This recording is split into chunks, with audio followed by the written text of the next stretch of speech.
Somalia will replace Mozambique at the African Group seat.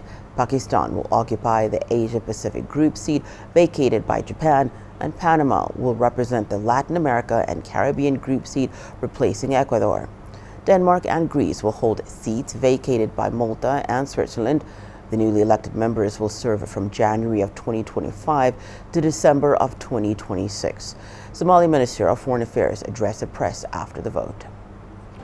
In our engagement, we will strive to strengthen the cooperation between the Security Council and the regional organization, including the African Union.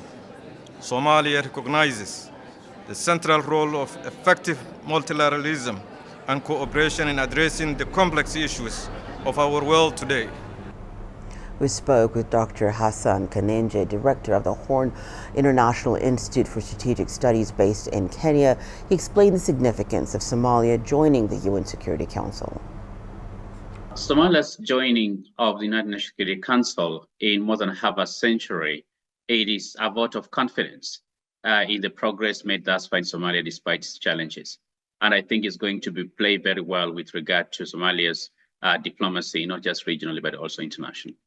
Somalia's presence at the United Nations' most powerful body, that's the United Nations Security Council, is going to refocus attention back to Somali stabilization as well as reconstruction, but also refocus energies in the fight against violent extremism and terrorism, a problem that Somalia has faced in much of the last 2 decades, but increasingly a problem that has been seen to be getting less and less attention from the international community. And so this is a chance not only to refocus on the construction and building of Somalia, but also refocusing also energies on fighting the threat posed by Al-Shabaab, as well as other jihadist groups within Somalia and within the region. This is going also to enhance generally Africa's agency within the United Nations, because Africa's agenda more often than not sometimes has been treated as an afterthought.